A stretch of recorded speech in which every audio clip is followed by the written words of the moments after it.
Hey guys, so it is April 3rd, 2016. I do believe it is a Sunday because I think I actually have to do work tomorrow. So, Banana Island is over. I caught the ferry out. I went to the people and they said, get off the island, get off the island now. And so I hopped on a ferry and I, in fact, left Banana Island, yes. So I did the whole banana cleanse thing for 3 days, 3 complete days, 3 full days. And then I woke up in the morning on the beginning of the 4th day. And literally, the big thing that changed my mind, the big thing that told me, I'm not going on, is actually that I was down even more weight. So I was down to like 197, like 197.1 on the beginning of the 4th day. And I looked at it, and that means in 3 days I had lost somewhere between 4 to 6 pounds, basically, depending on when the diet would have started. And I looked at that, and I looked at how ditzy I was feeling and the other stuff, and I thought, you know what, this seems like a bad idea. This just seems like a bad idea. My wife was kind of surprised with that. She was like, what?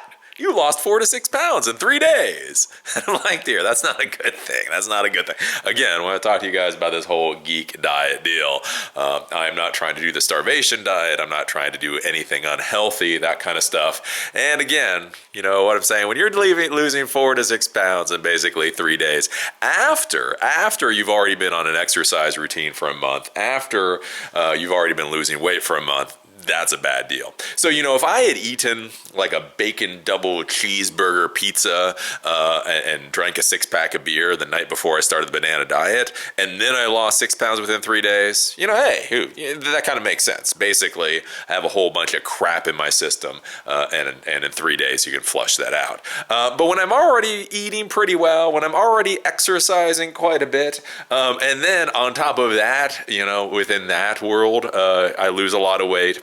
That just seems like a bad thing to me.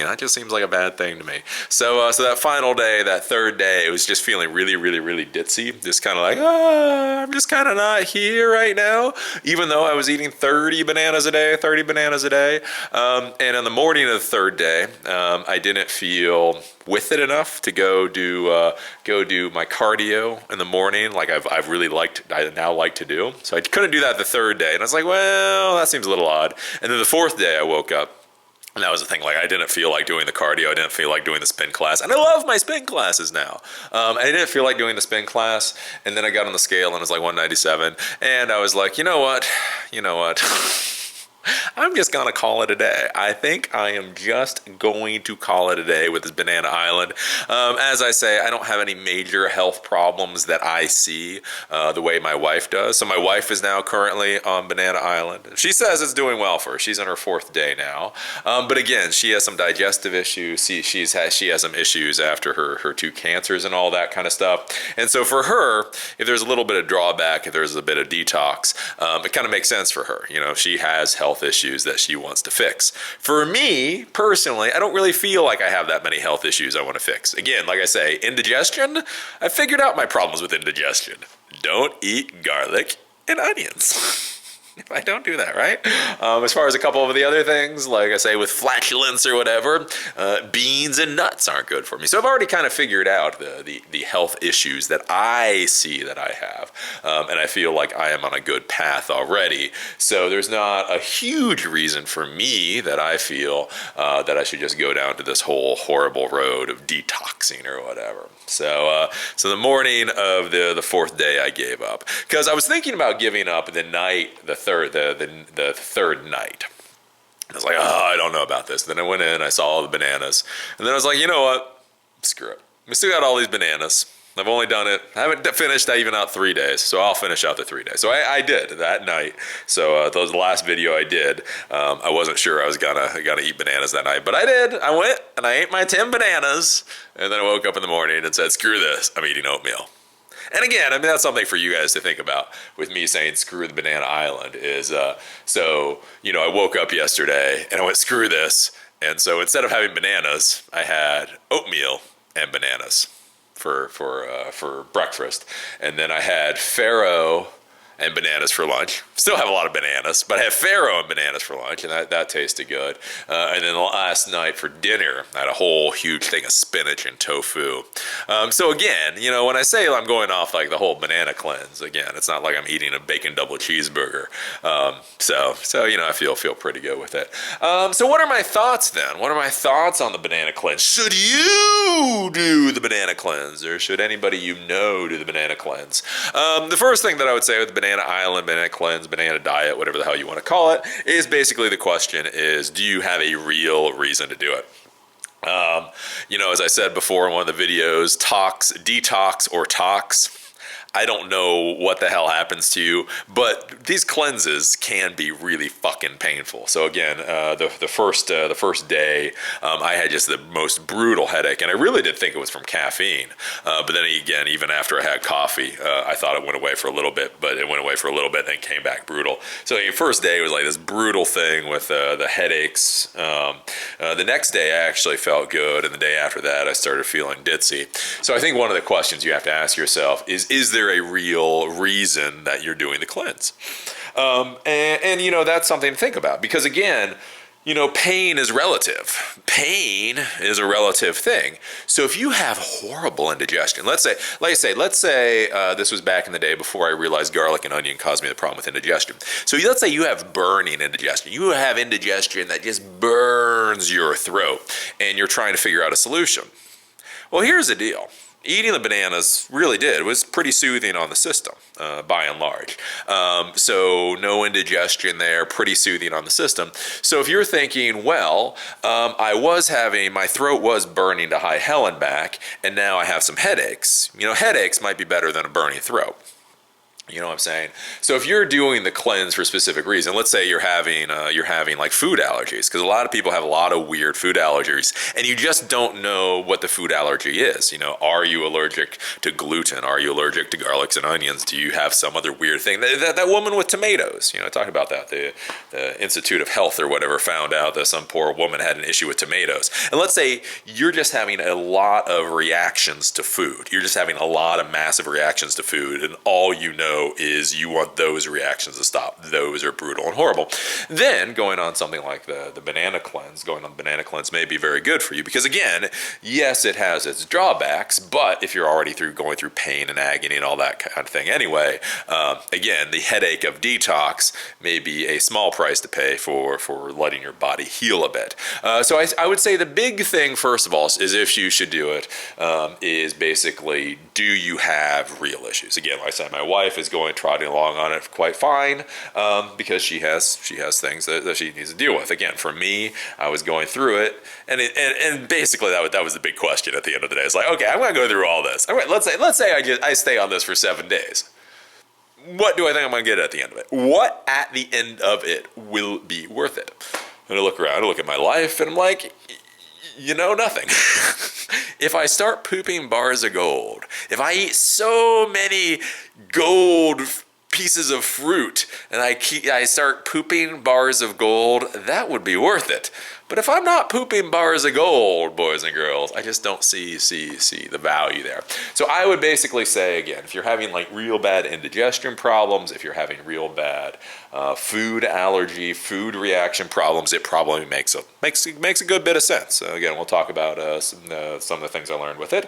But otherwise, don't know. As far as the diet is concerned, Eli, hey, that sounds pretty good. Eli, the computer guy, lost 6 pounds in 3 days. And that was after he was dying. Yes, let's do that. Well, here's the deal. Here's the deal with that. No. That's the deal. No, dumbass, no. Because here's the problem whenever we talk about diets, right? There's diet and diet. Socratic method here, right? There's whenever you say a word, the question is, what does it mean? So there's actually 2 definitions of diet, and this is one of the reasons that I get frustrated whenever I talk to anybody about food consumption. Is again, me in my young male years was out there in that military, paramilitary world, and diet was very significant to us. eating food. So food and exercise and all that kind of stuff was massively significant, because if you're out on a ruck march or whatever and you start going into sugar shock, that's not a good thing for anybody, right?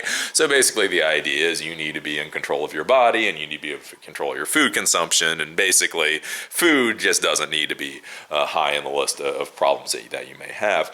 And so basically, like when I think of diet, I think of the overall diet. What do I eat during the day? What do I eat over a week?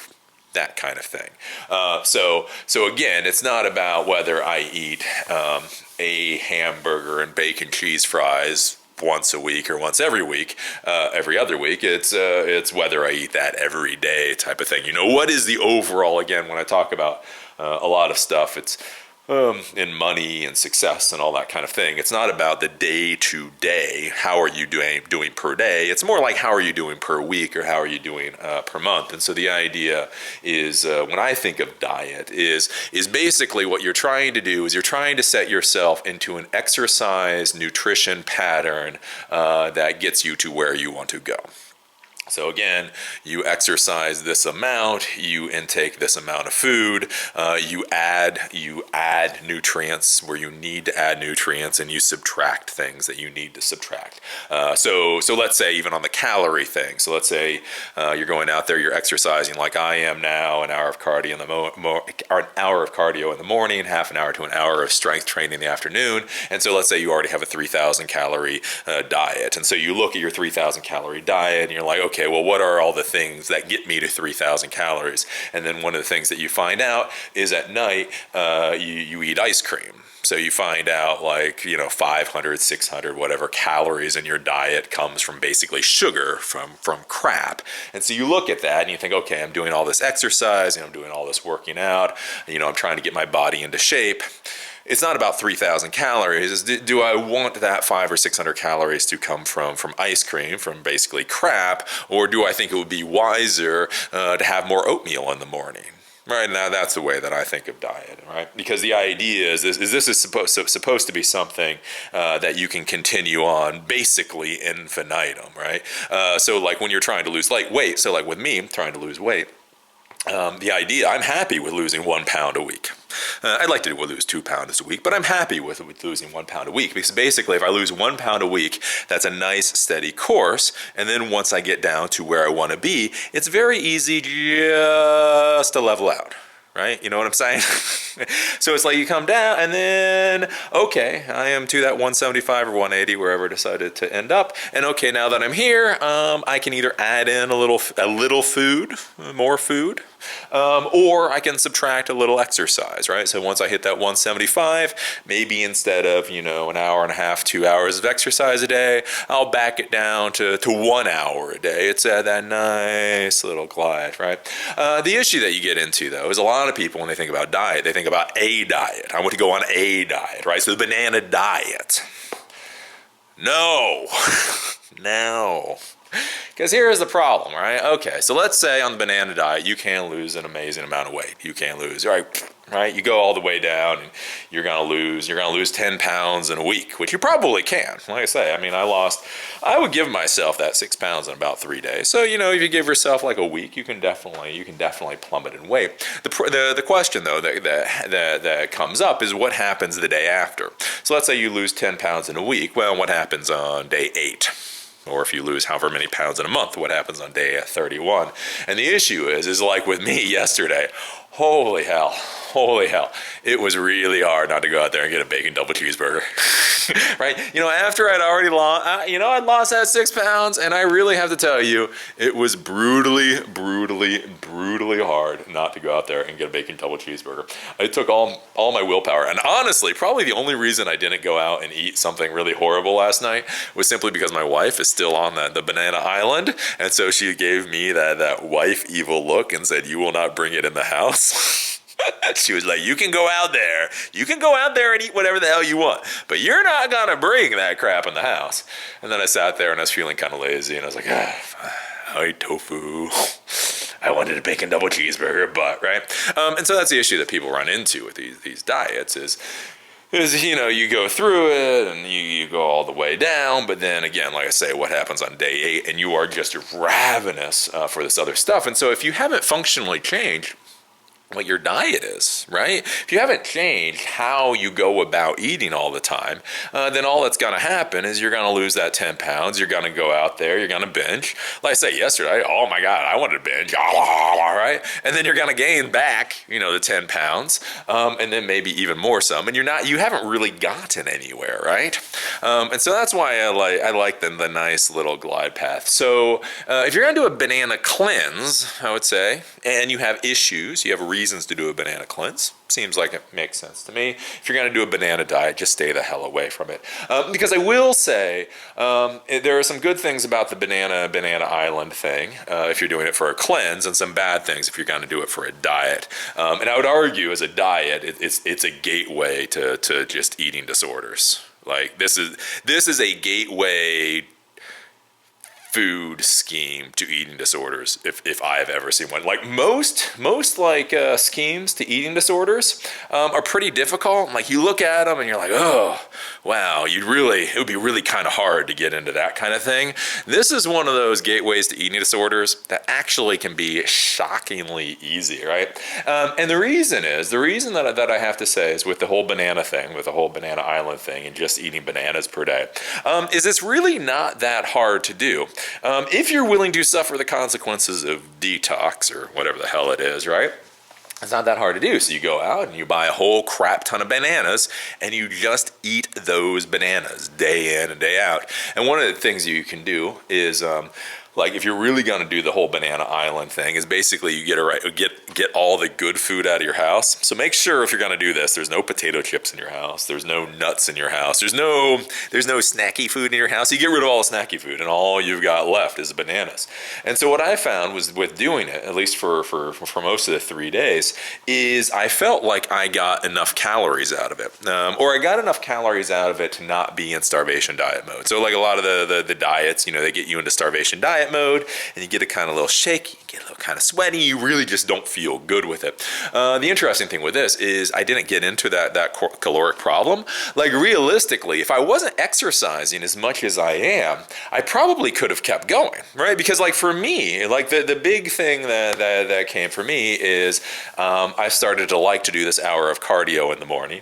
It is something that I enjoy. It's a pattern that I like. And so for me, when I started getting that, especially as soon as I missed the second day in a row of cardio, that's where I had to think. And it's like, you know what? I really like cardio. This is keeping me from cardio. Which do I think is better for my life, a banana cleanse or cardio? And again, I would argue cardio would be. And so sitting there, but the thing is though, for a lot of people, if they're eating these bananas and they're not doing that type of exercise, or they're not willing to make the same type of decision, the thing is, I think you could go for quite a while on this whole banana cleanse, because like I say, it is giving you enough calories and it is giving you enough of something. I don't know what it is. Like I've been on very limited diets before, and again, like I say, with very limited diets, you start to get like some really weird issues, and I didn't quite get that with this. I think, to be honest with you, what I really think at the end of the day is I think on the third day, if I had been willing to eat more, so I ate 30 bananas, I think maybe if I'd been willing to eat like 35 or 40 bananas, I think some of the ditzy issues that I've been going through were simply, it may have been calories, may have just simply been I did not eat enough calories for the amount of work that I was doing.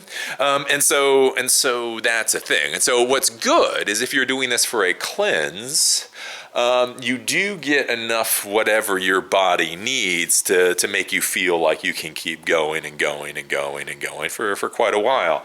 On the other hand, what I worry about is if you're doing this for a diet, that you get the same kind of that it is relatively easy to keep going, but then the question is what happens is the day after. And what I would worry about, especially with young women, especially the people that watch Banana Freely. I mean, you look at Banana Freely all going around with her little midriff sticking out there, and you get a lot of girls thinking, oh, I want to look like her, and it's like, oh, that just seems a little dangerous. It just seems like, I look at that and it's like, it really does. It really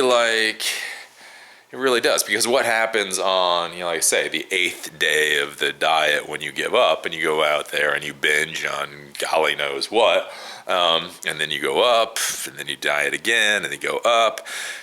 And it's easy enough. And it's natural, right? Everybody likes natural stuff anymore. I don't know. That's what I would be worried about there. So yeah, those are some of my thoughts with the whole banana cleanse or whatever. I officially did it for 3 days. Now, one of the funny things, and this is a good lesson in life about people who tell you stories, is I was talking about this with my wife, and I looked at a lot of people who did blog posts about doing these banana cleanses, and it was interesting how many people would say that they did a 3-day banana cleanse. Which is very curious, and it's something for you guys to be thinking about whenever you read stories, right? Because most people, when they write the story of what they did, they always write it after it happened. And so once you write something after it happened, it's very easy to edit some of the decision points and some of the things that you thought about. So like with me, since I'm doing this all in real time, I told you guys that I was going to do this for like 6 to 7 days, and then on the 4th day I gave up. And so I can be honest there, right? So it's like, this is what I was doing, this is why I stopped. You get a very, very honest view of what happened. One of the things I would warn you guys about, though, is again, you look at some of the blog posts or people who do videos after the fact. And when you do it after the fact, it's very easy to kind of edit those decisions. So instead of saying, I completed 3 days out of a 7-day cleanse, all of a sudden you can edit it down to I did a 3-day cleanse. And again, it's one of those things to be thinking about whenever you're reading or you're listening to somebody, is just to understand where their vantage point and all that kind of stuff is, because it does. It gives you a different view. It gives you a different opinion.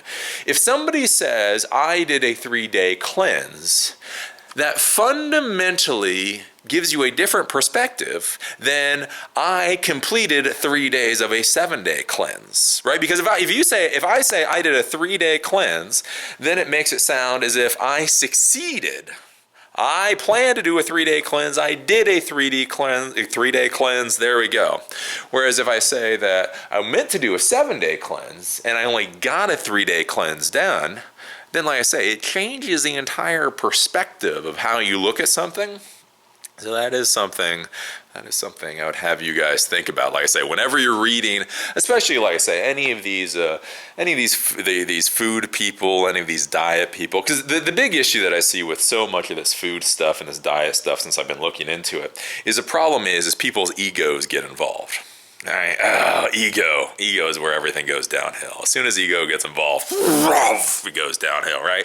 And that's a problem that I see, because a lot of people don't want to admit that they failed, and they don't want to admit that they gave up, right? So if they say that they're going to do something, then it's easier for them just to kind of edit things to make it seem as if they were successful in what they plan to do. Because nobody apparently wants to admit failure.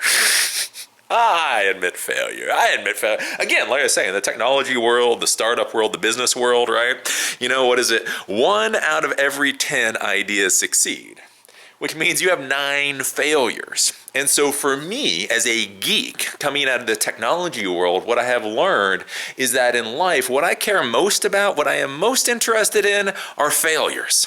Right? Failures show you where the real truth lies, because so many times when people are successful, again, you get what I talked about before, you get this whole success bias thing, where people are successful, but they're successful in reasons that really aren't replicatable.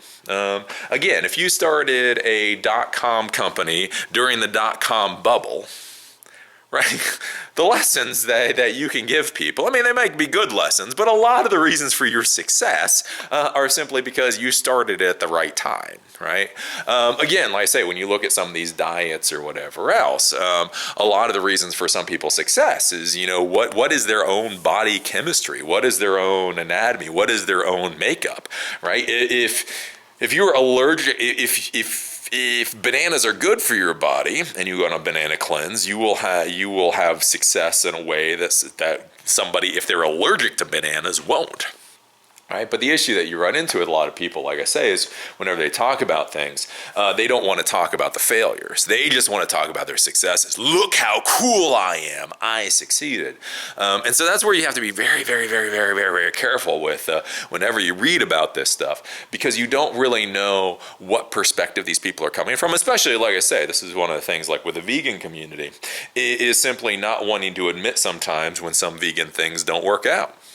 Right? Because, what's going to happen, right? If I say that this food plan didn't work for me, does that mean people are going to watch it and go back and eat bacon double cheeseburgers? Well, here's the thing. There's a massive difference between whether a dietary plan works and whether people are going to be going out and eating bacon double cheeseburgers, right? And so you run into people that many times they'll say things work, or they'll argue for a point, not for that point itself, but because they're worried that if they don't argue for that point, what are going to be the ripple-on effects?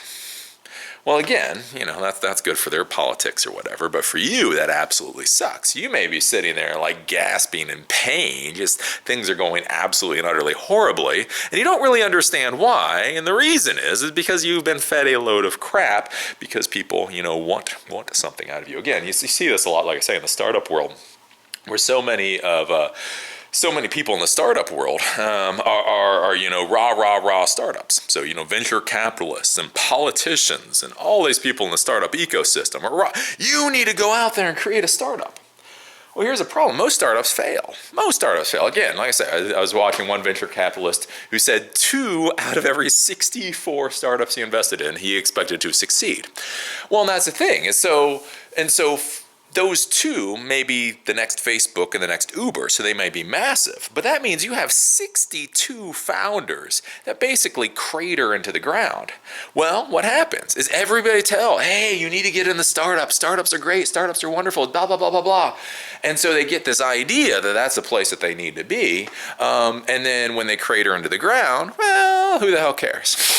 Right? Because everybody got what they needed, right? The venture capitalists got funding, got money out of rich people with high net worth. The politicians were able to say, look, we have 50 startups in our community. All of these other people were able to feed off of these poor schmucks that put their heart and soul into a really stupid idea because a lot of people patted them on the head and said it was a good idea, right? It wasn't that their idea was good. It wasn't that they should have been startup founders. Is that everybody in the community simply needed more people to be in the startup world, and so that they're fed a load of crap. So again, this is one thing to be careful about, like I say, with these dietary things and all that kind of stuff, is it gets really dogmatic. And is it about your health? Is it about your health? Is it about how you feel? Or is it about them getting another follower? Right? Seriously. So this is the type of thing to think about. And the other thing, too, like I say, is with this whole dietary thing and food thing, is a lot of people feel stupid. And a lot of people feel like they don't really know what they're doing, and things aren't working out the way that they thought they should.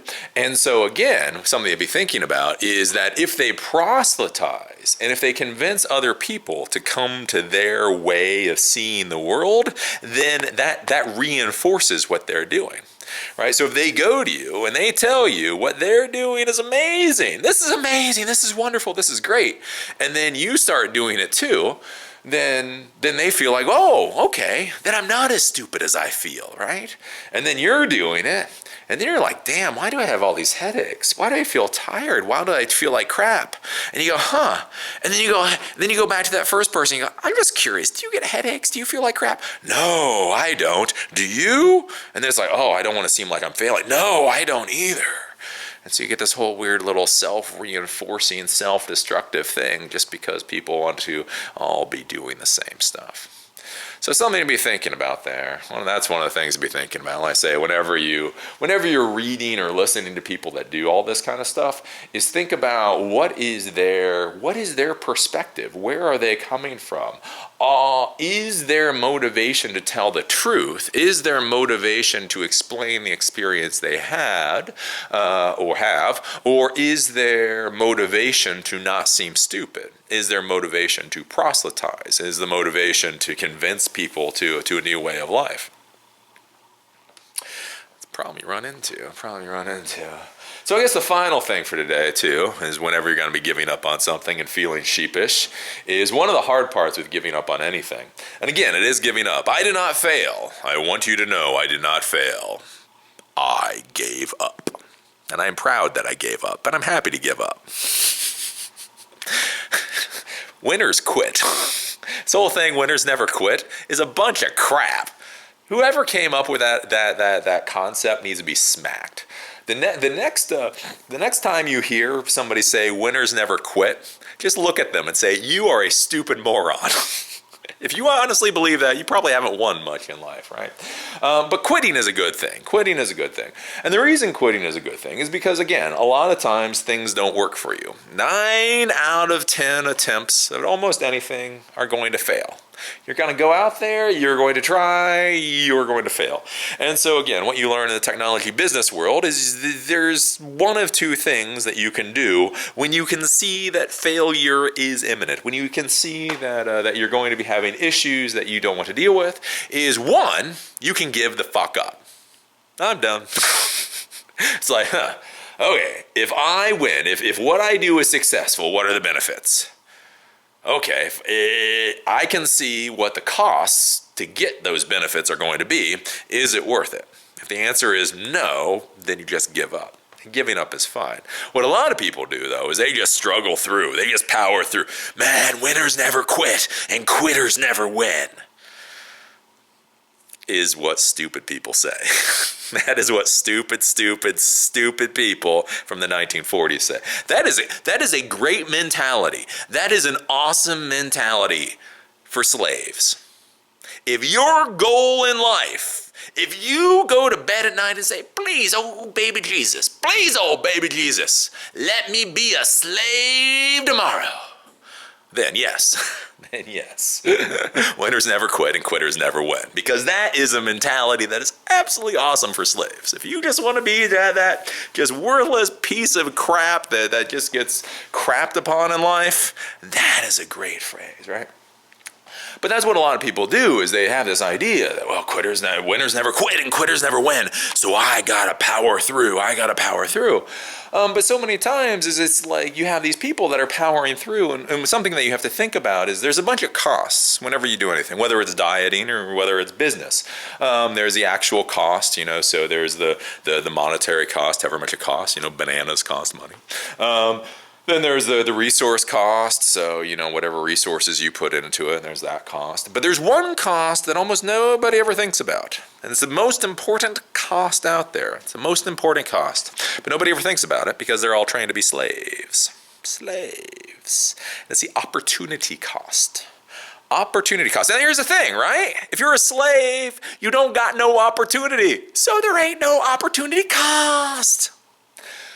But for free people, there's opportunity cost. And basically what opportunity cost means is that if you are doing something that is not profiting you very much, by continuing to do that, that fundamentally means you are not doing something else that may profit you more. So if you're going to be starting any kind of business, this is something that you have to figure in as part of the costs of starting that business. And so when you think about starting a business, what do you think about? You think about, okay, the building is going to cost this amount of money. So, rent for a year is going to cost $50,000. Utilities for a year is going to cost $10,000. Employees for a year is going to cost $200,000. Blah, blah, blah. So if I go to the bank, I need to take out $300,000. So those are the costs that you're thinking about, like if you're going to start a business. So you got the building, you've got this, you've got that, you've got the other thing. But what's the one cost that you're not considering? most people completely forget about. It's the opportunity cost. It's that if you are starting a business and essentially you're not getting paid while you start that business, that means you're not getting paid from another company. Right? So like when I started doing these videos, right? That was basically 2 years of not getting paid much. Well, for me, I'm somewhere around a six-figure salary. Again, I'm not sure. Haven't been on the open market for a little while, but let's say reasonably, I'm worth about $100,000 a year if I was an employee somewhere. So I spent 2 years getting this whole video production thing off the ground.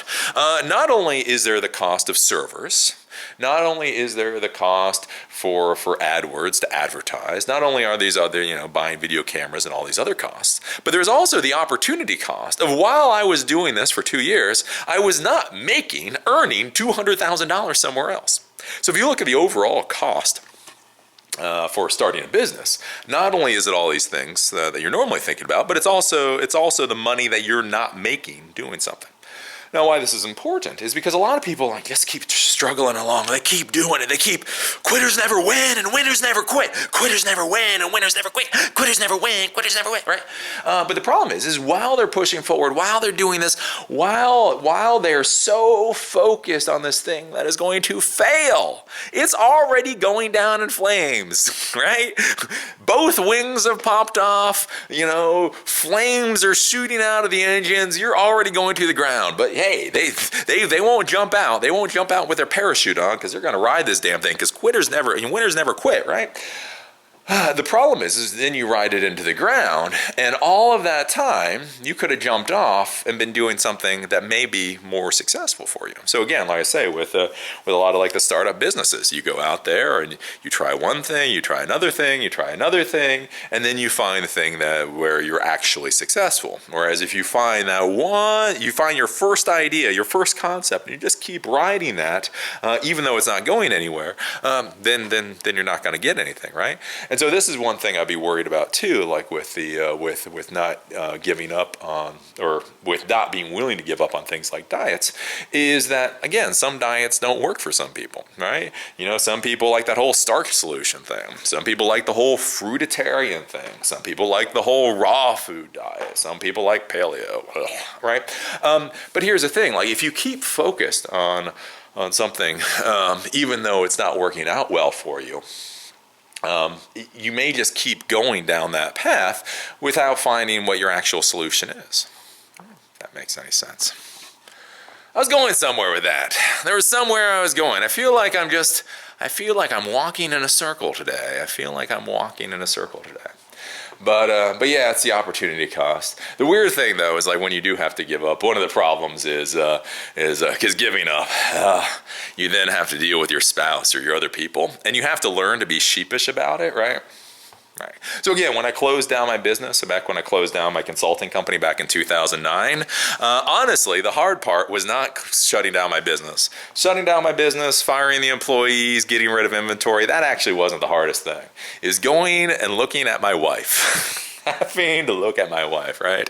And that's one thing that a lot of people find very hard, is how to deal with the people in their life that they care about. Because a lot of times the people in your life that you care about, they don't understand what's going on. They're not always the most supportive. But one of the things that you have to be thinking is that at the end of the day, it's your life, it's your body, it's what you need to do.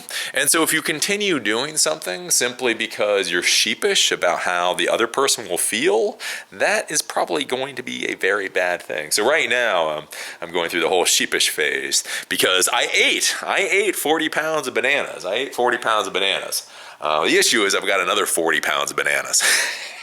And so my wife is very not happy about that. My wife is very not happy. She's like, what are we going to do with 40 pounds of bananas? And so I've been looking at her and well, we're not going to I can tell you, we are not going to compost 40 pounds of bananas. I promise you, dear wife, we are not going to compost 40 pounds of bananas. We may compost 30 pounds of bananas. Maybe 35 pounds of bananas, but we won't compost 40 pounds of bananas. But that's one thing to be thinking about. Like I say, whenever you go on any of these diets or these nutrition things, a lot of times you gotta buy stuff beforehand to just try it out, or to go to the gym. That's one of the problems with gyms, Because normally you have to get like a 6-month or an even year membership. And so you'll go there or you'll start doing this thing.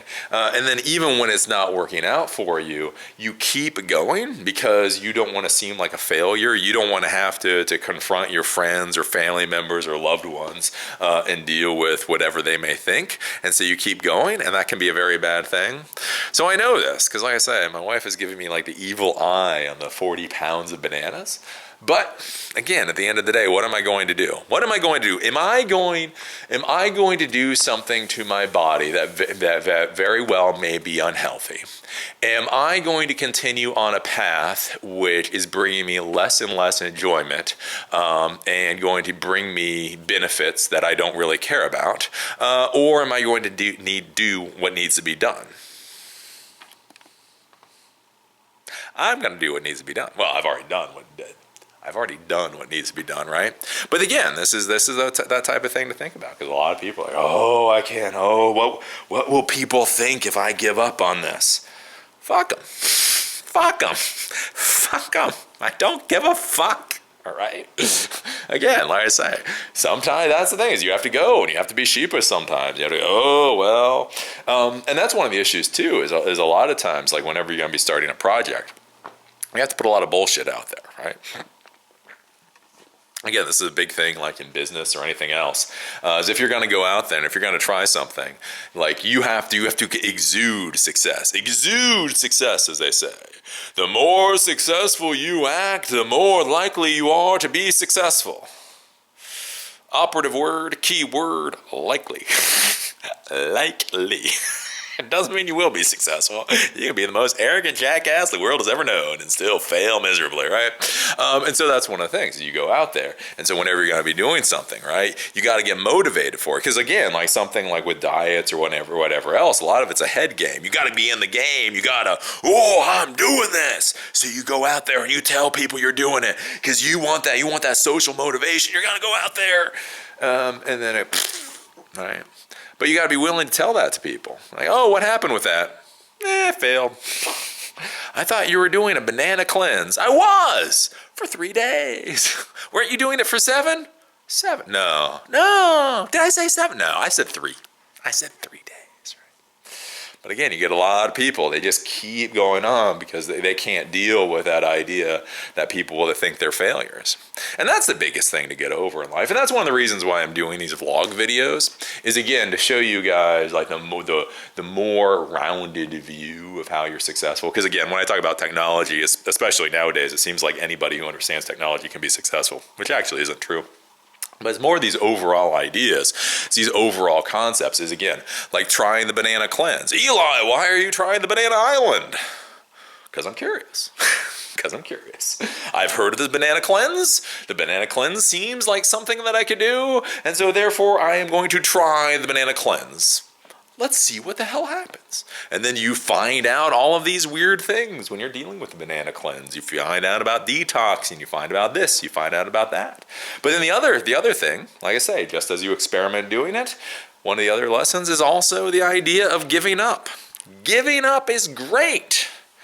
Remember, winners never quit and quitters never win is the mantra of a slave. Because slaves have no opportunities, therefore they have no opportunity cost, and therefore they can keep muscling on because that's the best thing they got, right? But again, this is like one of those lessons in life, and that's where I want you guys to be thinking about like that with going out into business or going out into technology or going out there to be successful in anything, is the core mentality is always the same. The core mentality is always the same. If you want to be successful, you've got to go out. You've got to be inquisitive in whatever you're going to do. You've got to test things out. You've got to talk to people. You've got to learn. You've got to explore. You've got to learn. You've got to learn when something works, to grab on tight and hold it and, keep hold for all it's worth. And then you've got to know, like, when something isn't going to work out, to give up. And again, like I say, giving up is a great thing. Learning to give up is one of the most valuable skills you can ever learn. I have given up so much in life. All the ways I have given up. Again, for every one success I've had, there's probably 9 failures, which means 9 times I gave up. But you need to learn to give up. And so that's the thing. Like I say, with diets or exercise or any of these other things, these are just kind of the lessons that you learn. If you can learn to give up on a diet, then you can learn to give up on other things. But that's valuable. I would argue that's valuable. So that's kind of my spiel today. So the banana island thing again, if you really need a cleanse, I would say go for it. It was pretty easy on the system.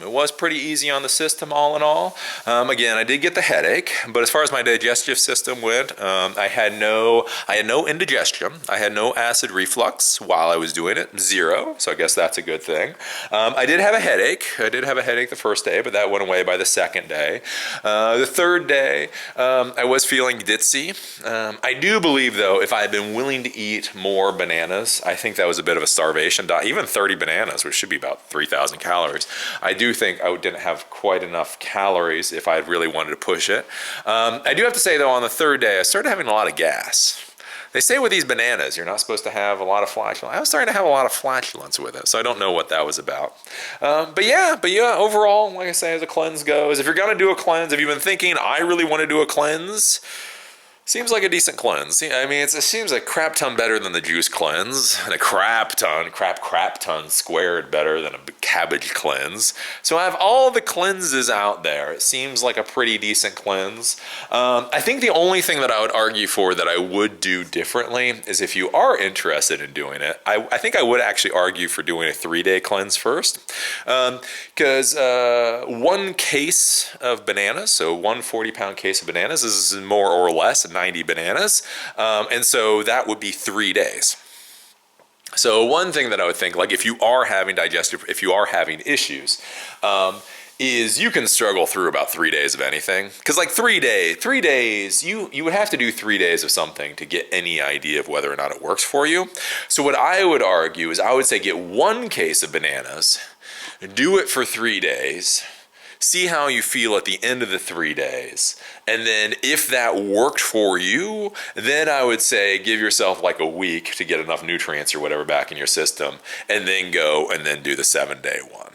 I think that's really the only like real takeaway lesson that I would say is because again, if you have 90 bananas, it's like my wife just giving me the evil eye. What are you going to do with those 90 bananas? How are you going to eat those 90 bananas? I don't know. I'll give them to squirrels. Squirrels, we got bananas for you. We will have the most healthy deer out there. We'll put the deer on the banana diet. But I think that would be the one big takeaway with it. Because again, like I say, as far as a lot of the other stuff goes, people say like you have to drink a lot of water while you do it. I would argue, I don't know how you don't drink a lot of water. Again, I mean, the bananas are really sweet. And again, 10 at a time.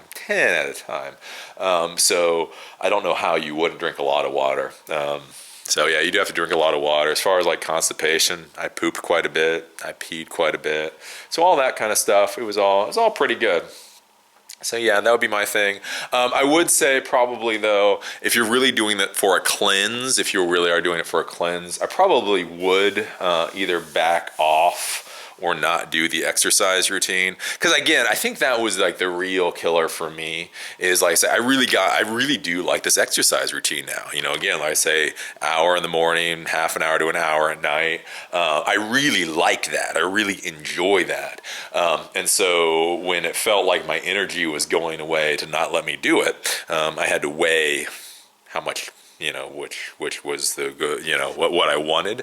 And so that's where one of the reasons I stopped the banana diet, the banana cleanse. So I would say like, if you really want to do the banana cleanse, just have the idea that if you have a workout program, probably slow it down or stop it. Like again, looking at my 3 days, looking at the amount of exercise that I did, I was able to do it. Again, I had enough calories. So it's like, so the first day of the banana cleanse, I did half an hour in the morning, 30 minutes to an hour at night. Second day, the same thing. Yeah, half an hour in the morning, or no, hour in the morning, half an hour at night. And then the third day, I didn't feel good enough to do the morning, but I did do my half an hour to hour at night. And then the fourth day I went into it and didn't do the morning. So, I mean, realistically, I mean, there are enough calories in there that you can do that. But I feel like if you're doing the cleanse, like for health, you're doing the cleanse for digestion, that kind of stuff, you probably would want to back off the exercise. Like if the cleanse part is what was important to me, I would have just probably stopped the exercise. I probably would have stopped the exercise for most of it, just to make sure the bananas did what they did. Because again, like when you're worried about calories and you're worried about getting all the nutrients and all that kind of stuff,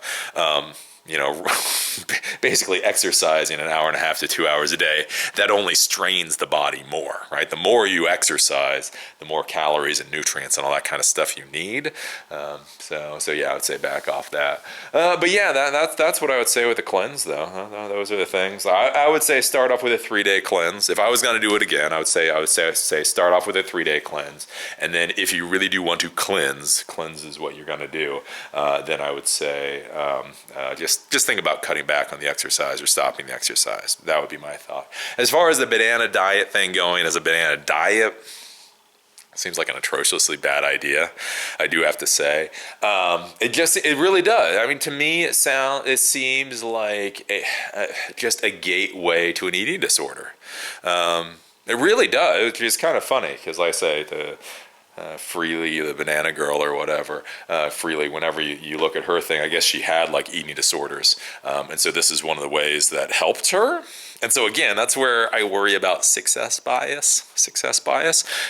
So doing this whole fruitarian thing, doing the banana cleanse, apparently that's what helped her get out of her eating disorder.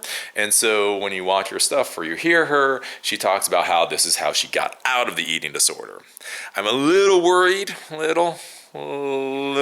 that success bias, that what gets one person out of an eating disorder may get somebody else squarely into an eating disorder. Because again, like I say, is you just buy a crap ton of bananas, you just eat the bananas, you have enough calories to basically keep going. A lot of people, if you're willing to feel like crap, if you're willing to feel tired, I do believe that you can lose a lot of weight. Like I say, 4 to 6 pounds in about 3 days. So I can believe you could lose weight quickly. My question, though, is with that whole diet thing is, okay, so what happens on day 8 or what happens on day 31? You lose all this weight and then you're famished for a Big Mac, right? You starve, and it just seems so easy, right? If you look at a girl, or even a young man nowadays, because more and more men are having eating disorders too, and you say, hey, the way that you can lose weight is by sticking a hanger all the way back in your throat and vomiting, and doing that 2 or 3 times a day. That's one of those things that people do. I do know people that do that. But there's a barrier to entry. As with all things, there's barriers to entry, right? And so you tell a lot of people, you shove your finger to the back of your throat and you're going to vomit. And when you vomit, if you do any amount of research, you're going to find out there's all kinds of stomach acid and you can cause all kinds of problems with your throat and all that kind of stuff. Some people will still do it, because that's what they want to do. But a lot of people are going to be like, right, no, I'm not going to do that, right? And then again, like I say, some other wacky-ass diets. Some people say, if you talk about like a cabbage cleanse, and a lot of people, barrier to entry. You want me to eat how much cabbage? Yeah. Right? You're just not going to get a lot of people to agree to a cabbage cleanse. Juicing cleanse? Even though juicing cleanse will be a lot easier to do than like cabbage cleanse, but then you actually have to get a juicer, which is expensive, and then you have to pay for all the juice. And we did some juicing for a while, and holy crap, juicing's expensive. That's just brutal, right? So again, that's a barrier to entry. So a lot of people wouldn't do that. So you have a lot of these diets and stuff out there that could be gateways, but there are reasons why people reasonably wouldn't do them. They're like, yeah, I want to lose weight, but I'm not willing to do that. What I worry about with the banana thing is, especially like with the kind of thing, is because it's fruit, it's bananas, it's healthy, it's all good, right? It's all natural. And hey, bananas aren't bad, right? You know, eating 3 heads of cabbage a day kind of sucks. Eating 30 bananas, hey, that doesn't sound too bad.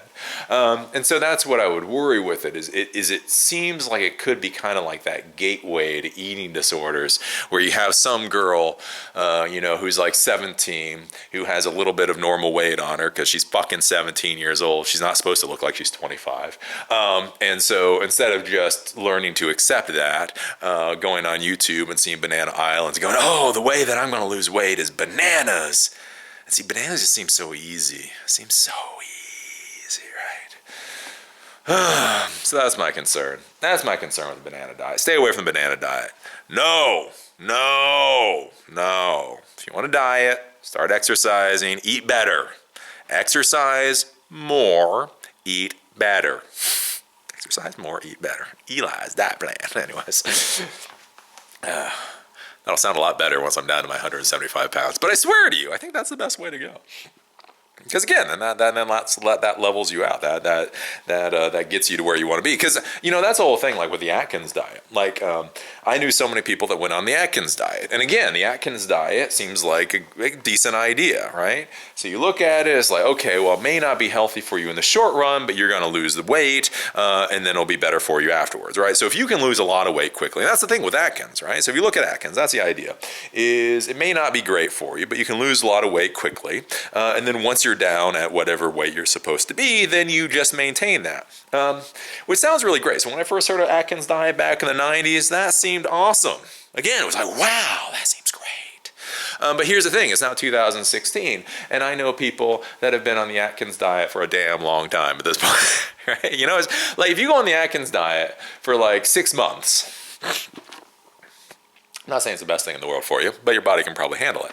But here's the issue. If you go on the Atkins diet for 6 months, and then a year from now, you go on it for another 6 months, and a year from now, you go on it for another 6 months, and a year from now, you go on it another 6 months, right? Like I had a buddy of mine, that was the thing, is he was really overweight. He was really overweight. And so he originally went on the Atkins diet, and that was the thing. It's like he was so overweight, and so basically his argument was, however bad the Atkins diet might be for your health, being so overweight was already horrible for his health.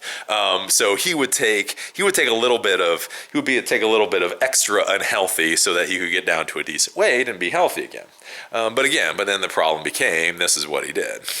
He'd go on the Atkins diet, go down and then up and down and up and down and up and down and up and down and up. And that's where I worry or I would be concerned with the banana diet, is I think it's the vegan version of Atkins. I really do. Like my wife would probably smack the crap out of me if she heard me say that. But I really do. I would be very concerned that basically the banana diet is the vegan version of Atkins. And that just... those are my thoughts. But hey, I can say my thoughts because you guys are here to listen to my thoughts. Eli, I get that comment so often. Like I got that comment a lot today on one of my videos saying my videos were too long. And it's like, but people listen. If people did not listen to my videos or did not watch my videos, they wouldn't be so long. But people watch my videos. So therefore I would just keep babbling along. So with that, we're closing out, I think. My wife and I have talked, and we are probably going to be going to Thailand for April, May. We're going to be going to Thailand for all of May, is a thought, for 30 days in May. So we had been planning to go down to Florida for a Florida expedition with a travel trailer and all that. But then I got the job offer with INE that I did last week. And also the IEEE, they're having me do a class in April. So with INE's thing and the IEEE thing, with trying to do a travel trailer trip all the way down to Florida, it made it a little hard. Because driving a travel trailer all the way to Florida is kind of a pain in the ass. So, driving there and doing all the times and all that. So we scrapped that trip, and so we've been figuring out what to do instead. And so I think we're settling on Thailand. For for 30 days. My wife is very happy with the prices in Thailand. My wife is very, because I was showing her the airfare. The airfare was like $1,300 a person. She's like, oh, but I'm like, look at this, dear, look at this. And so there's this crappy little backpacking road. There's this road called Khao San Road in Bangkok. And I figure we'll probably hit Khao San Road first. Not because it's the greatest place in Bangkok, but it's been 10, 11 years since I've been to Thailand. And so that's a place where I know you can drop in. You've got a lot of the tourist attractions really close. And food and all that's really easy. But I pulled up like a hotel room for her there. She's like, oh, I don't know, Eli, how expensive this is gonna be. And so like a hotel room on Khao San Road, and like with like air conditioning and TV and all that kind of. We're not talking about what I stayed in. Like when I was on Khao San Road, yeah, my wife and I are not staying there. When I was on Khao San Road, I paid like $5 a night for a room. And the reason I call it a room is because basically what it was walls with a door, with a very small bed, and then at the top, so like, I don't know, like 8 feet up, the wall stopped, and then there was just like chicken wire fencing that went away all the way around, and that's what I got for $5 a night on Khao San Road. And so what I showed her though is for $25 a night, $25 a night, you can actually get a real hotel room there, and she was like, "Holy crap!" So we'll be going there. I think we're gonna go there, maybe spend like a week in Bangkok, then go up to Chiang Mai. Chiang Mai is very nice, and then go down and spend like 2 weeks in the south. Krabi. I meant to get to Krabi before I got the hell beaten out of me. But go down to Krabi and see some of the stuff down there. So that'll be exciting. And the cool thing is that'll be like the first trip with me doing this whole vlogging thing. So I'll be very curious how that goes. We can start to do vlogging on the road. Because I'm very excited. I have a curve. So as far as money goes, as far as Fail Normal has made like $28 this month. $28 in a month. I know it's a month, but it's in a month. So I'm kind of excited about that. So I think if I start doing more of these vlogs, it might actually be something that can make me a decent amount of money. Because I was looking at it, and oddly enough, my CPMs for Fail Normal aren't that far off of my CPMs for Eli the Computer Guy. So here's a lesson in life. A lot of people say, oh, you shouldn't talk so much. Oh, why do you talk so much? What I'm looking at, what I'm seeing with my own little eyes. So I have 3 channels, right? So I have Fail Normal, I have Eli Computer Guy Live, and I have Eli the Computer Guy. And so what I'm seeing is it seems like the real value, the real thing that YouTube pays money for really is simply the average view time. It's the average amount of time people view. And so the average view time for Fail Normal, even though it has far fewer views, is actually higher. It's significantly higher. Like I say, average view time for Fail Normal is like 15 minutes, whereas average view time for Eli the Computer Guy is like 9.5 minutes. So what I'm actually thinking here is I think I have a curve. I actually think Fail Normal could actually be like my bread and butter YouTube account in the future. Like 2 years from now, it might be like, oh yeah, Eli the Computer Guy. Yeah, sure, I still put up tech videos. But that's not what I really do. What I really do is just sit here and spout out into a camera for an hour a day. That's where the real money is. But I'm excited because if we can go to Thailand and I can experiment with the whole idea of actually vlogging while I'm on the road, because that would be awesome, guys. Like if I can be like in Bangkok, if I can be doing this on Khao San Road, like I don't know how many of you guys actually know what the hell Khao San Road is. Just insane. It's just wacky place. But anyways, like, can you imagine me, like, just walking along Khao San Road, all the lady boys in the background, all the, rah! I'm like, yeah, I'm on Khao San Road. Hey, look at that. That's a lady boy over there. And, right? I think that would be cool. Like, doing this, like, on Khao San Road, doing this in Chiang Mai, doing this down in Krabi with the mountains in the background and all that kind of stuff. And then if that works, then we can do it in other places. We can go to Laos. We can go to Cambodia next time. We can go to all these wacky places. I'm kind of excited about that. I think this might be This is what I think I might be very, very, very, very, very interested in, trying to see how far I can push this whole idea of fail normal. Because now that I've gotten into the flow of fail normal, and that's one of the things that you guys have to think about with any project that you're going to do in a business, is again, it's that workflow. It's not simply like everybody has this idea, like I'm going to create videos. I am going to go onto YouTube and I will create videos and I will make money. Okay, great, but what kind of videos? I don't know. How will you make the videos? I don't know. Well, blah, blah, blah, blah. What will be the topics of the videos? I don't know. And so that's one of the hard parts, is like going through and figuring this kind of stuff out. So when I started Fail Normal, right? So when I started Fail Normal, the idea is it was kind of going to be like that, like much more of the travel log thing. So if you look, it was much more of that tour guide stuff where I added in overlay videos and all that kind of stuff. And what I found with that is I didn't really like doing that. Because, again, you get into all this snarky stuff. Like I did this one review of the Coomer. Oh, the Coomer. Oh, the Coomer. The worst fucking art museum in the entire United States. So there's this museum in Jacksonville, Florida. And we went to Jacksonville, Florida, and I got to see the Coomer Art Museum. I don't know what the fuck's going on with that place, right? But anyways, it was literally one of the worst art museums I've ever been to in my life. I've been to more art museums than I can recount. I have been to good art museums. I've been to bad art museums, and this was truly like, if it wasn't the worst art museum I've been to, it was probably really damn close. And because basically what it was this museum, and they had like all these famous artists there, but it felt like the bargain basement of the famous artists, and there was no real like rhyme or reason to it. So you would have like a Norman Rockwell like right beside some Renaissance artist, right beside Andy Warhol. It was just like there was just no rhyme. It was just this shit. I mean, truly like the Coomer is just garbage, right? The Coomer is so bad, and that was the thing, I did this video and I talked about it, and the Coomer is so bad, I really believe like kids who go to the Coomer, it destroys like just the love of art. Like you go to a good art museum, you go to an art museum that has some kind of rhyme or reason, you can see you can be like, wow.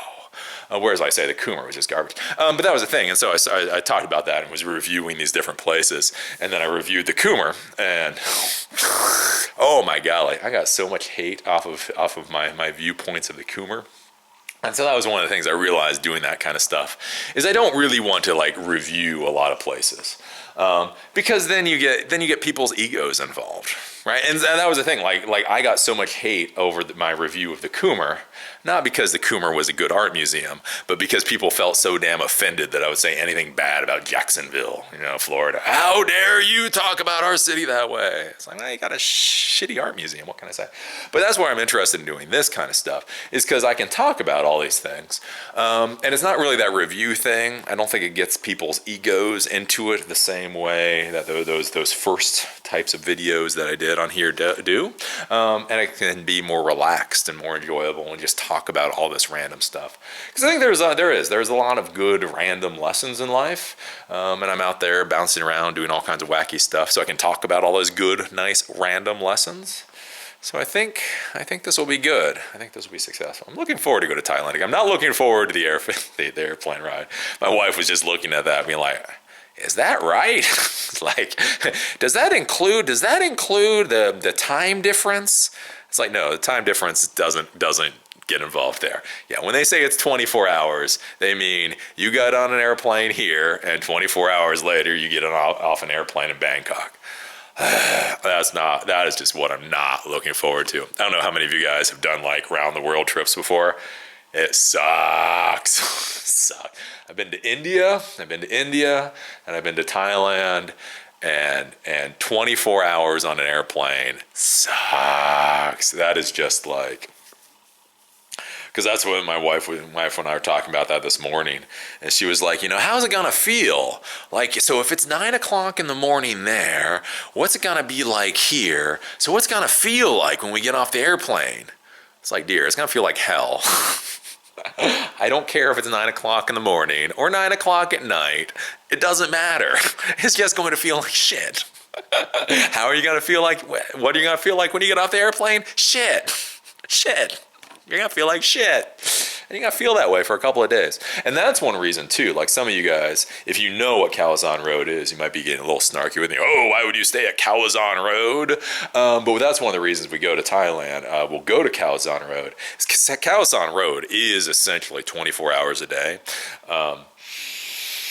For all the reasons you imagine Bangkok would be 24 hours a day. But it is 24 hours a day. So 7-Elevens are open 24 hours a day. The food places are open 24 hours a day. The beer places, stay away from the beer places, but the beer places, like everything is open and relatively alive 24 hours a day. So that'll be the nice thing with flying there. Because jet lag, it's not just jet lag, but it's jet lag and travel lag and all that kind of stuff is going to be absolutely horrible. So we get in. And so if it's 3 o'clock in the night and I'm wide awake, it means I can go out and I can have breakfast at 3:30 in the morning. I can go down to a nice little pad thai lady and go, oh, yeah, little pad thai, no scallions, please. Oh, yeah, beautiful. Oh, I do have to say, like, the one thing that Asians have over, like, Americans, like, just hands down, like, there's a lot of arguments. What's better in Asia? What's better in the United States? There's a lot of arguments there. The one thing the Asians beat Americans, hands motherfucking down, like, hands down, no questions asked, is street food. Street food in Asia, it's just amazing. It's like the one thing I do not understand why we have not just stolen. Like one of the just amazing things in Asia that Americans have just not outright stolen is street food. Their street food is amazing. You just go down, 20 baht or whatever. We'll see how much it costs now. But I think that's the thing. Like I would go and there would be like the pad thai lady making all the food right in front of you. And like when I say making the food in front of you, she's got the pan in front of her. She's got all the fresh food, throwing it all in, right? And so when I was there, I think it was 40 baht to the dollar. It's now 35 baht to the dollar. So the baht is their currency. But it was like 20 baht, 20, maybe 25 baht. So like, the hell is that? So then it was like 50 cents. Now it'll be like 75 cents for this big old plate or whatever of just awesome street food, pad thai street food. Oh, no, that was so great. Like, and that's the thing, like even in India, like Asian, when I say Asia, I mean like Asia. Like when I was in Thailand, it was that way. In India, it was that way. Sri Lanka was that way. Nepal was that way. I do not know why it is, but their street food is phenomenal. It's like, here's like the lesson I learned when I was in India, right? So in India, when you first go there, everything looks so disgusting that you're like, there's no way in hell I'll eat street food. I'm going to go to a restaurant. I will only eat at restaurants because that will be healthier. And you think that all the way up until you're walking through an alley and you see how the kitchen of most restaurants is run. And then you go, boom, boom. Anyways, maybe I'll start eating some street food. And so after that point, I just ate all street food, like when I was in India. Like people laugh at me, like, oh, Eli, you ate street food in India. I was like, hell yeah. Hell yeah! Oh my god, street food. And that's the thing, like in Thailand, like some of their street food, like they have. Oh, again, one of the things I don't know why we haven't stolen. It's the peanut fried bananas.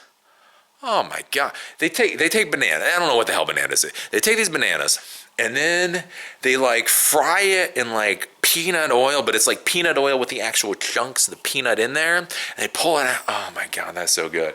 The one, I'll have to sneak away for this. I'll have to sneak away with my wife there. But like the peanut fried chicken. Oh my god. Oh my god. This peanut fried chicken. It's just crispy. And it's just delicious and it's tender. And the reason it's tender is because the chicken was running around like 5 hours beforehand. Oh my God. Like peanut fried chicken. And like the food there, because they have these, what are called the night markets, right? So you go there and basically what the night markets are is when the sun goes down, it cools down because Thailand's hot as hell during the day. So the sun goes down and they open up these night markets. These night markets are open up for like till midnight or something. And you go there and you get food and you buy stupid stuff. But you go there and like to give you a hint how good the food in Thailand is, to give you a hint of how good the food in Thailand is, I was even eating the sausage. Oh, that's right. I was in Asia eating sausage. But oh my God, it was the best sausage. It was the best. Like everybody I knew that had like the Thai, I don't know what it was. They were just these sausages, right? And they all tasted like the same. I guess they all share the same damn recipe. But it's like you eat the sausage and like you talk to other travelers and you're like, yeah, were you worried about that sausage? They're like, dude, it was worth it. I don't care what worms are in my system. It doesn't matter. Oh my God, the sausages are so good. Oh yes, but anyways.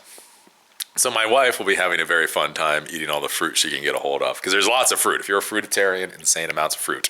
But yeah, oh my golly, the street food over in Asian countries. That if you want to be a billion, if you want to make a lot of money in the United States, figure out how to bring their street food here. Because I tell you, their street food is just it's phenomenal. Like food trucks, all this food truck. Oh, food truck. Yeah, fuck food trucks. Food trucks are shit compared to Asian street food. And I know that sounds really hipster to say, but it really is true. I do not know what those folks do. It is so good. But anyways, I see my battery is getting down, and I've been talking to you guys for an hour and 13 minutes, and I gotta go build my muscles up for the day. So it's really windy outside, and my wife is gone right now, so I figured I'd talk to you before I went and did my strength training. But I need to go do my strength training. Strength training's doing good. I know a lot of people laugh at me that I do it every day, but it feels good. Like I say, I feel it's better to get into a routine and keep doing the routine than it is doing it the optimum way. So many people that do things the optimum way give up and stop doing it. See, I do things the non-optimum way, but generally I keep going. I say, I do not know if I know I'm not supposed to do strength training every day. But here's the thing, doing strength training every day, it's comfortable. I get into a pattern, therefore I keep doing it. So is it optimum? Hell no. Does it work? Hell yes. And that's all I care about. At the end of the day, that's it. Success. But anyways, with that, we will call it a day. And I'll leave you just with salivate. Oh my God, the Thai food. If you guys have not been to Thailand, Thailand is a great place. Again, when I was there, it was redonkulously cheap, like $10 a day once you get there, and you really can. You can eat good food, and you can stay in, well, you can sleep places. But I think I was there at like $10 or $15 a day when I was there. And it was a pretty good life. It was pretty, the beer and all that included for the $10 to $15 a day. So that's something to think about. But I'll tell you guys more as we start planning. But with that, I think the battery is about to fail. So talk to you guys tomorrow.